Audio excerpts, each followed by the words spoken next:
All right. Well, Brother Wilcox, welcome back for part thank two. you. Part two. Oh, we got to stop doing all these part twos. No, people love part twos. Okay, part twos are the sequel. Exactly, the sequel. Okay. We recorded this wonderful session with you where we talked about principles for engaging and hopefully having charity for the marginalized. And I think more broadly, to me, what it became was principles for living with each other. Yes. And in this session, we wanted to get a little bit personal. You'd shared with us in other settings something that really brought this home personally for you and your family. So if it's all right, let's jump right into that. Is that okay? My father was raised in a very active, solid LDS family. Grew up in Ogden. My grandfather was a convert to the church. My grandmother converted him, but my grandmother was pioneer across the plains, leave Nauvoo, first to join the church in Italy, come across the Farleys, the Shaws, the Malins. This is my dad's heritage, very deep, as we talked earlier, proclamation neighborhood, very, very deeply immersed into it. I grew up in the 20s and 30s as a young man. He dated in high school girls. I don't think he would have understood in a 1920s, 1930s world the way somebody in a 2025 or even a 1980 world would have understood certain things. But he grows up very, very strong and active in the church. Now, my father is going to make three choices. All three of them will have a certain impact on my life, and I will have an impact on his life. I sometimes think when I look at the three choices of my father, the 2 Nephi chapter 2, where Lehi divides everything into two kinds of things. Everything on earth is divided into one or two things. One, things that act, and two, things that are acted upon. And then he says, man is something that acts. Now, by stating that, I don't mean to say that my father got to act and choose that he was gay or not. He didn't get to choose that. Whatever combination of forces in my father's or my uncles, that I loved, or my missionary companion that I loved, or the friend I have now that is as dear as anybody to me. Genetics, biology, environment. My father didn't choose it. Whatever combination does it. And he's growing up in a very Latter-day Saint, Mormon religious community, pioneer ancestors. This is the beginning of his life. And he's going to make three choices.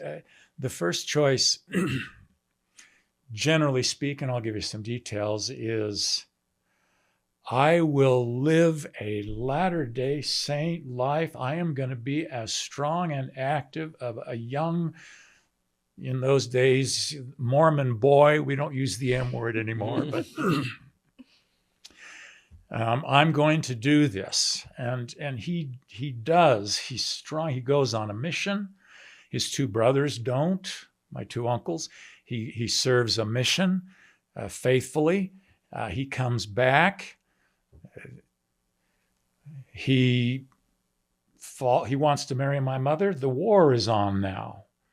It's World War II time, and he decides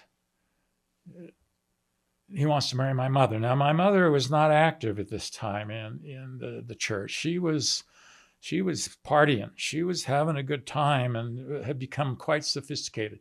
She had been a very good friend, a friend of my father. She liked my father, but he didn't want anything to do with her in high school. Okay? And he came back from his mission. He knows he's going to have to go to war. He's drafted, and he wants to get married. Maybe he feels that the environment, as he will say later, the military environment at a time of war is not a very good environment to be trying to live a really good moral life. And so he asked my mother to marry him. And I think part of it is, I am going to live the LDS life, and my church and my faith and my God is going to, he would have used the word we wouldn't use today now, is going to save me. It's going to take this away, and I'm not going to have to deal with it. So he pushes my mother to the point that finally my mother says, okay, Frank, okay, I will marry you. 2 conditions. 1, we don't tell anybody. No big father give the bride went on. Don't tell anybody. And 2, you don't impose anything on me. I'm going to live my life the way I want to live my life, because he's the good Mormon boy, and she's a little I'm having fun in San Francisco every now and then.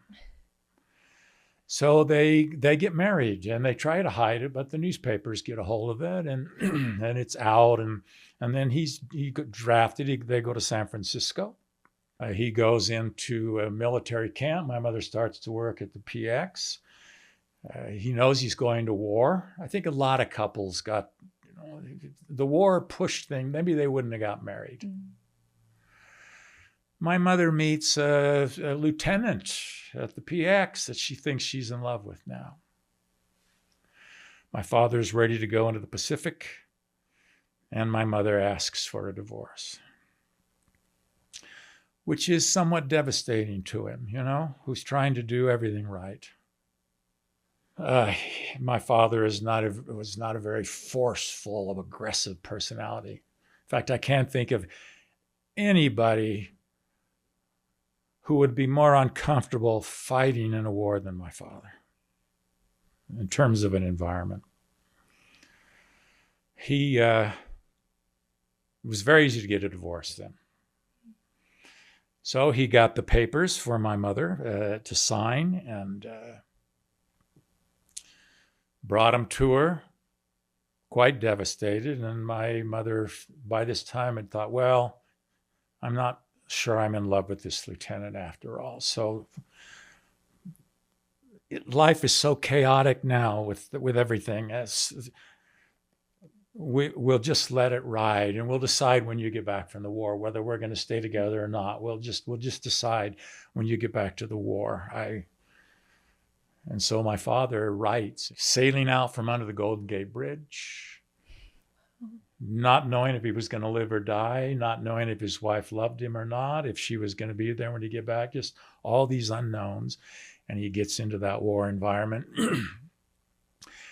He was hesitant to tell us his life was saved miraculously half a dozen times. But horrific experiences for my father. And he never told me the specific experiences of his life in the military. So something happened. Things happened. He says, I was not true to your mother. I did things I knew I shouldn't do. Anyway, he comes home somewhat guilty, but he's a good pioneer son, And so I am going to live more Mormon than Mormon. And the first thing I have to do, because my mother said, okay, I'll stay. Let's stay together, Frank. The first thing he thought is, I must convert my wife. I'm going to make her a solid, I got to get her back. Now, I kind of pause it here for a second in terms of how I look at, when we talk personal, we talked principles last time. Principles are good and wonderful, but it's individual lives that God works with. Yeah. And I look at my own individual life and I say, well, maybe in today's world, people would say, well, he was gay. He should never have married your mother. She would have given him the divorce. She wanted one before anyway. She should have, he should have been true to his identity and be authentic. I know that's kind of what a lot of people would say today. And I don't know that I would have a lot of argument against that, but I would say, what do you say to me? If my father comes home and does not stay with my mother and try to live his life, I don't exist. I'm not here. My sisters are not here. My children are not here. My grandchildren are not here.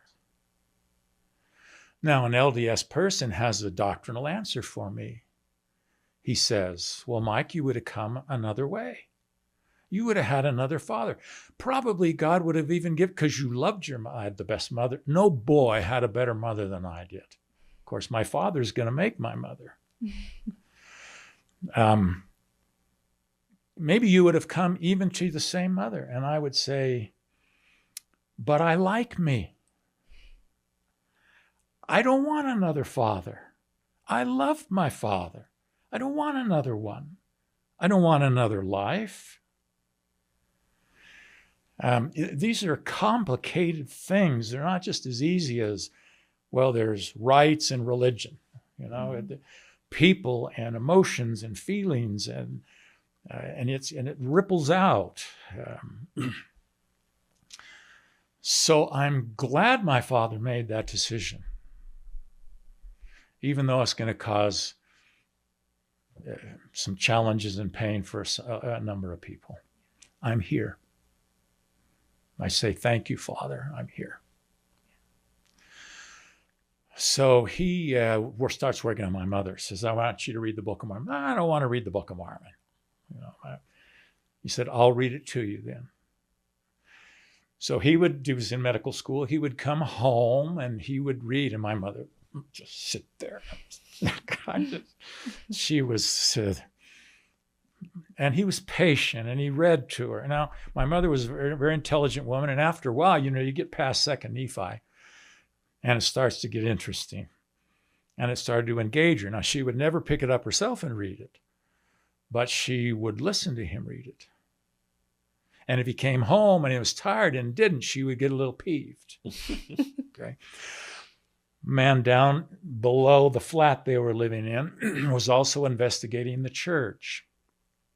And so my mother, when my dad was gone at school, would come down and talk to him. He said, Ed, what do you think of this? She starts to get really engaged. You'd think she grew up knowing some of these things, but my grandparents were immigrants. And so she, anyway, one day they argue. They argue about the nature of God, that he was personal and answered prayers and was a being.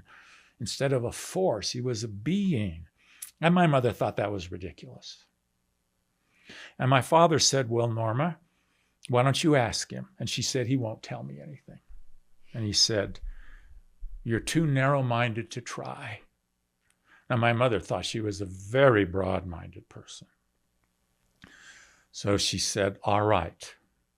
And she went into the bedroom, spent the night there. And I don't think my mother herself could tell you what happened in the bedroom that night. But when she came out the next morning, she absolutely knew there was a God, that he was a being, that he was personal, that he knew her, understood her, and would be with her for the rest of her life. And she never looked back. Born again. You talk about Alma the Younger, born again. My mother is born again. She makes a 180-degree turn in her life, and my father has accomplished, this great goal. But he's drawn by all these attractions. But he's still going to live it. My two sisters were born. And they get a temple recommend. And they're sealed in the temple. And I am born in the covenant. He graduates from, sets up a little, he's a podiatrist. They're very active in Southern California. He would be in his 30s at this point, 40s? My father would have been in his early 30s at this time. Well, he was a singer, had a beautiful voice, and he was very humanities oriented, ballet, opera, theater, literature, and he sang beautifully. So he starts to sing in the Broadway musicals in the town. He's singing. My mother was also a singer, and he meets a gay man at the theater where he's singing. And the attraction is, and he is pulled and he is in agony. And my mother can tell. She can tell that something's wrong with her husband. She does not know what it is. He can't tell her. She just senses this intense struggle in my father's life. And because she knows God now and has total confidence in him, she begins to pray. What's the matter with Frank, Lord? What can I do? What's matter? How can I help? I don't know why he's so unhappy. Is it me? She doesn't know what to do. And so God tells her. He just tells her. Really? She just knows. And my father comes home and she sits down and she says, Frank, I know what is eating your soul. And now it's out. And they have a lot of discussions. My grandfather knows, my father's father. And in those days, this is the 50s, and my grandfather said, Norma, you don't worry. I'll come down and I'll work this out with my son. So he thinks this is going to be an easy thing, that this is something that's not a great thing. And my grandfather comes down, and of course, it's you can't talk somebody out of this. You can't therapy somebody out of these kinds of situations. My uncle, who was in the war and had worked with gay people, not my uncle who was gay who dies of AIDS, an older brother, my mother's older brother, he came down to talk to her. He said, Norma, your father-in-law can't fix this, okay, to use the word they would use. Mm-hmm. And, you're going to have to make some hard decisions, and so is he. This isn't something that you can just have a talk over. So you're going to need to do a lot of thought, and he is, and you're going to have to decide what you want to do, because it's not going to go away. So my mother and father, for a few months, they try and do things, and finally my mother says to my dad, Frank, now she loves this man. For my mother, the sun rises and sets on her husband because he changed her. All the peace, all the happiness, he feels my husband saved me. I can use that word for that relationship, okay? And she loves him. So she said, we'll work it out, Frank. I can forgive, but I need you to make me 2 promises. My mother's always 2 promises. Okay. Yeah. 2 promises. 1, you will be a good father because there's 3 of us now. And 2, you will be a good member of the church. You brought it deeply into my life. I need you to be a good member of the church and a support. And we'll deal with everything else. And my father said, I can do one of them. I can do one of them. He just didn't fail internally. He could be an active Latter-day Saint. So he makes his second decision in life. He acts, right? First decision, I'm going to live, I'm going to do, in spite of this, I'm going to do it. It's not working. Mm-hmm. It's not gone. My wife is a solid member of the church. Would I be a detriment to my children? Knowing her, she can handle it, And so he leaves. He chooses, I will leave. There's a divorce. My older sister, I'm 1. So this would have been 1950, I guess.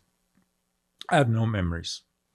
My older sister remembers, or my mother told me, that when he leaves, Karen was old enough to understand something, and that she ran. It was painful for me to even see this. She ran across the lawn to my father as he got into the car to drive away. And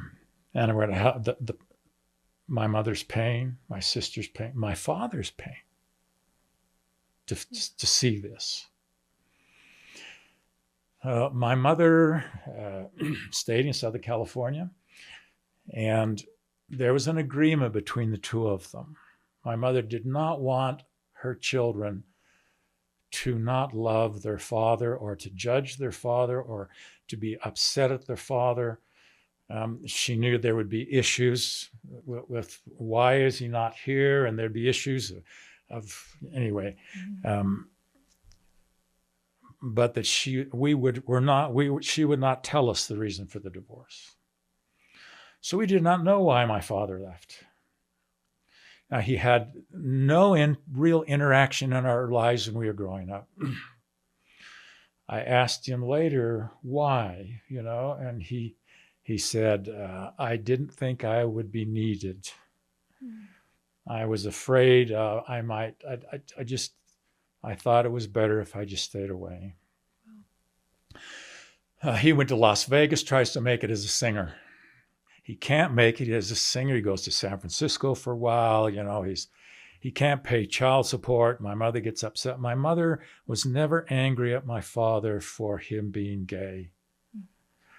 She was a little upset because she thought he should have engaged with his children more, and for financial matters. She wrote him a letter, for a fairly angry letter, but also talking about us kids and saying, I need to. My father kept it. I found it in his drawer after he died, and I cleaned out his house. Why did my father keep that letter from my mother in the 1950s? He's kept it for 40 years or more. Maybe because she ended Love Norma. I don't know. Maybe because it talked about my sisters and I, and she needs $15 in order to buy Easter shoes, and Karen needs a stuffed animal because she's not sleeping at night, and I don't have the money for it, and it's a little window into my mother's life, But why would he keep that letter? But he keeps it all those years. He can't make it as an entertainer. He doesn't marry this. We couldn't marry, but he doesn't partner with this young man. Eventually goes back to school, settles in Salt Lake, becomes a teacher, teaches English, a very fine teacher. He meets C, okay? We'll just call him C. Okay. And they become partners. They buy a house. Mother, again, never told us. Once a year, we'd come to Salt Lake, and he would take us to Lagoon. He'd buy us a book, and that was it, maybe a birthday card. But I did not engage with my father at all growing up, largely by his choice and by distance. I live in California. He's in Salt Lake. And I used to wonder when I'd visit my father's house, and you talk about a world that a lot of people don't know of pain in the LGBTQ world, certainly in the 60s, 70s, 80s, I mean, even into today. They fenced the entire yard. Front yard, they put a fence in the front yard, a little tiny opening where they put bushes. C and my father. I used to, when I was little, wonder why nobody else in the neighborhood had a front yard with a fence on it. But it's painful for me to think about that these two men are hiding, essentially. They're hiding. Well, 17, graduated from high school, went to BYU. and I feel moved. Engage with your Father. He's just in Salt Lake. Engage with your Father. So I called him. I said, Dad, I'm going to come up and see you. And he said, I'll come and pick you up. Okay? Sometimes I'd hitchhike up. You could safely hitchhike in those days. I came up to see him, and he told me later, I put the phone down and a wave of terror swept over me. My son wants to engage in my life. Terror. Now, I didn't sense that. And it's at this point in my life that my mother's worried that I'm going to see something or hear something, or, because he and C are together. And so she called my sister. She said, Mike is visiting with his dad now, and he's going to be doing it. He needs to know. One of the members of the ward took it upon themselves to inform my sister of what my father's decision was being. Made my mother very unhappy.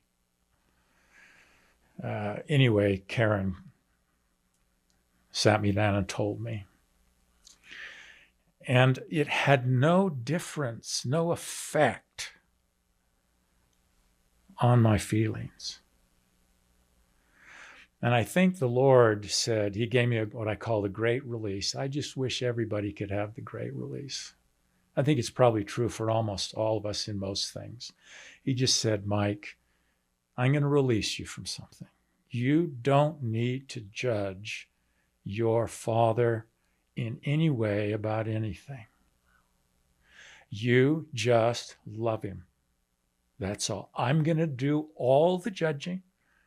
I think probably the Lord says to the whole world sometime, now you have to make judgments about policies and who you're going to associate with. And, we do make judgments, but not the big ones. And I think he just said, Mike, I release you. I release all of you. You don't have to judge each other. Yeah. I release you. You love these two men. I loved C. Okay. He was a gentle, lovely, beautiful person. And these two men, they took me out to dinner. They took me to the theater. They took me to the symphony. And I just loved him. My mission call came. He didn't know I knew. That comes later. He didn't know I knew. My mission call came. He said, I'll buy all your mission clothes for you.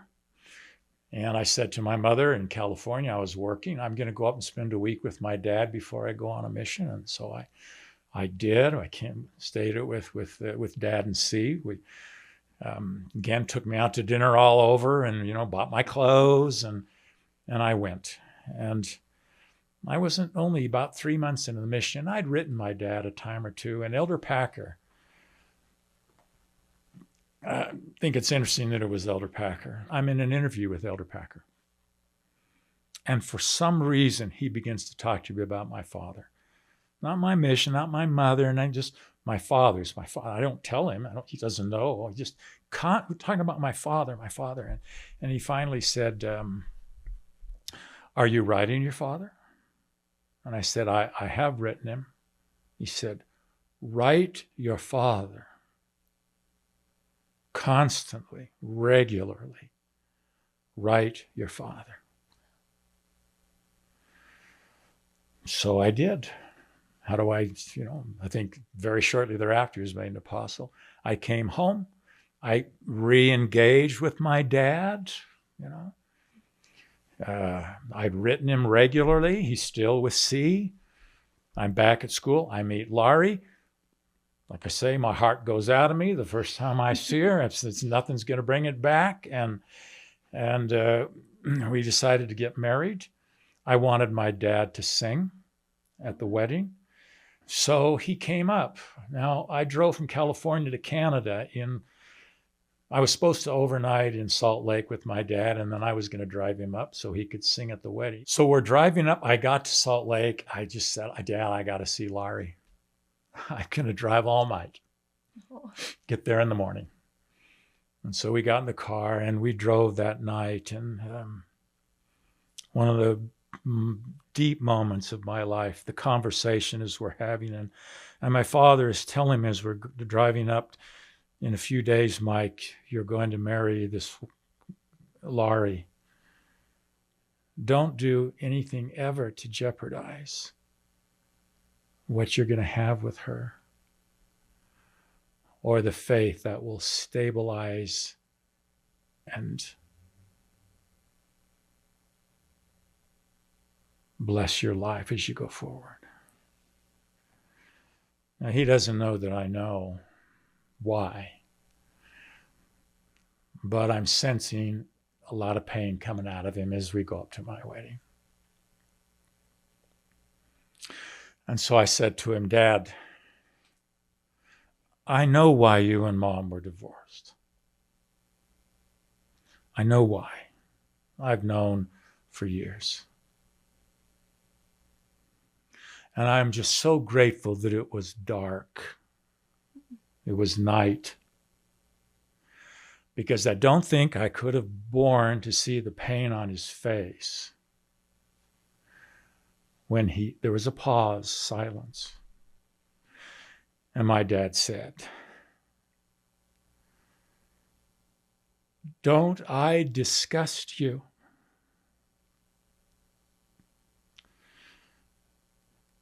And the pain that was,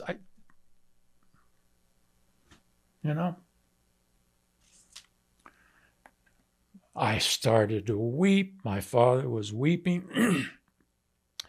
I pulled the car over the side of the road. I said, Dad, of course not. I don't understand all, but there is no emotion in my heart or in my mind other than love and affection and gratitude that you are part of my life. It changes nothing. See? So we go up, he sings at the wedding. I continue in my relationship with him. We'd have him over for, he'd come for Christmas, Thanksgiving when we lived in Canada or Colorado, and see, his partner is watching all this. And now my father's ready to make the third choice of his life. He's going to act. Because we act, we're not acted upon. He's making a third choice. I finally moved to Salt Lake. I got transferred to Salt Lake, and he's here for Sunday dinners. He's just. And he and C decide we are going to go back to our faith. Mutually, they make this decision. Not an easy one. None of his decisions were easy. My life had easy decisions. So I have only empathy. C, I won't tell you his whole story, will actually, whether you agree with it or not, it's his decision, will marry. He wants children. He wants what my father had. And he marries a woman who understands and works in the church. They're married. He has children. Every now and then I'd ask how he was doing. Well, he's got teenagers now. And, things were not easy. I know things were not easy in C's life. But that's what he chose. And was happy in his choice. My father he has to change his life.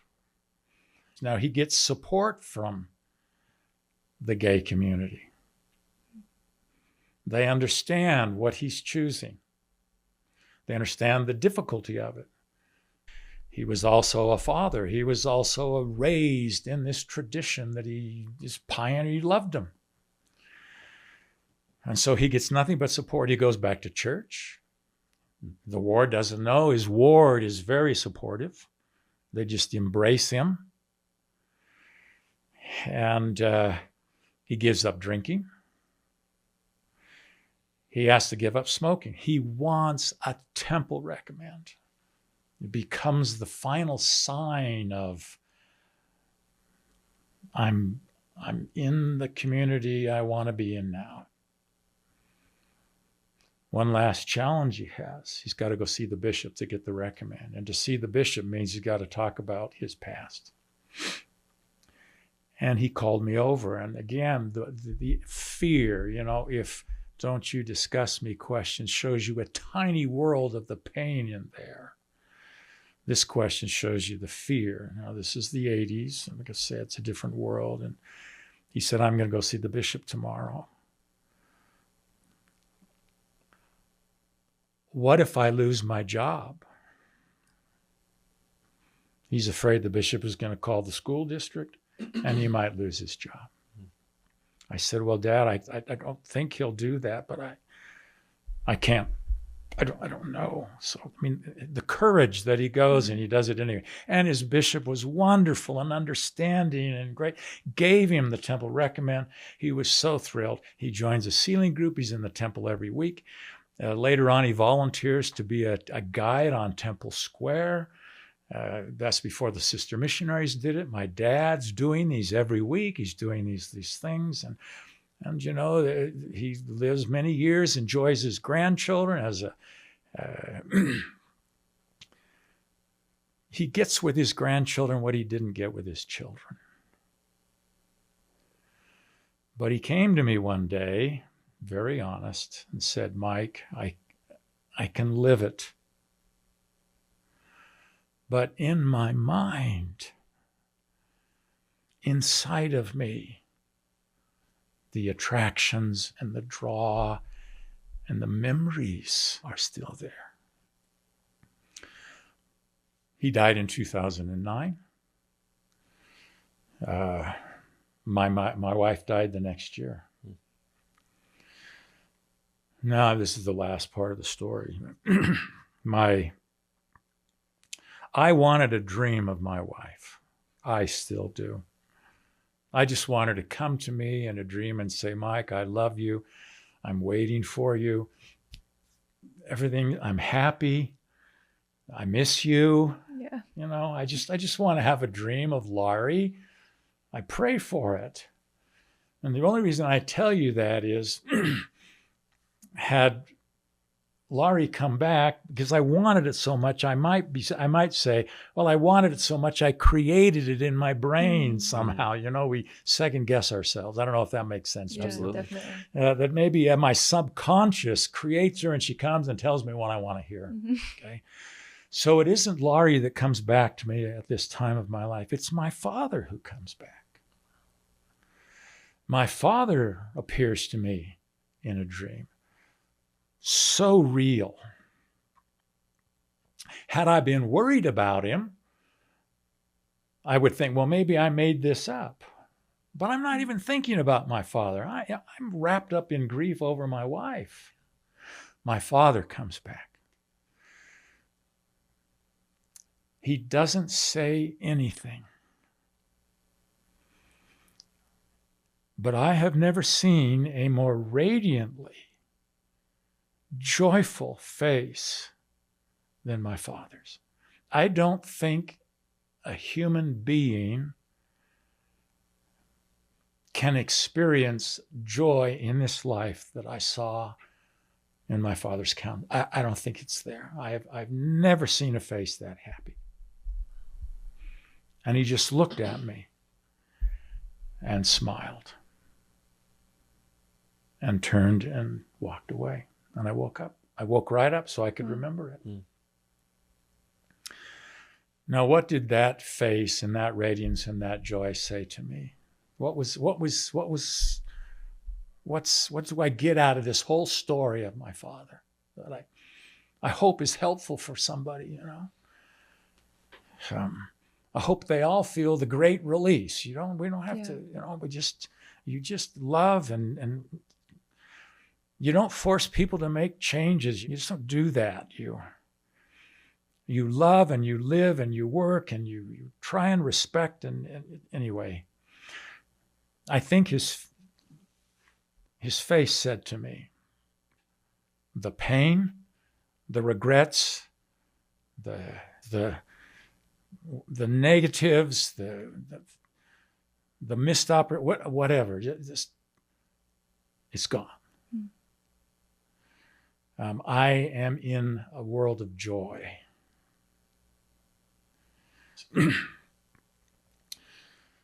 The Father in heaven we worship is a Father of love and joy. It's going to end up happy for us. It's going to end up joyful. It's not going to end up tragic, you know. If you had a message to say to people who faced what he faced, or families that were facing what he faced, I think he would say, it's the God you love is a God of joy and happiness. And he's going to see to it that in our own ways and within our own desires, and what he's going to see that we're going to end up happy. Yeah. Thank you so much. We're really honored that you were willing to share such a personal story. I remember when we had talked about this before, that you said something about how it's one of the most educative experiences for your soul, this relationship between you and your dad. And yeah. I know what you mean. Like, there's more to learn in those very complicated relationships than anything we could read. And I love that it came from you, because I know that you spent your life studying ideas, but I believe you that in relationship that's where we really have these opportunities to stretch the most and grow the most and maybe be even the most challenged.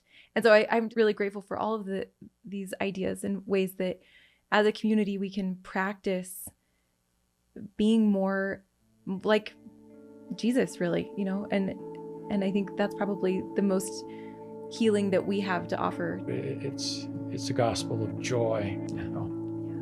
Yeah. Thank you so much. Yeah, you're welcome. All right, thanks so much for listening. We really hope that you enjoyed this episode with Michael Wilcox. And if Faith Matters content is resonating with you and you get the chance, we would love for you to leave us a review on Apple Podcasts or whatever platform we listen on. We read all of the reviews, and it really helps us to get the word out about Faith Matters, and we appreciate the support.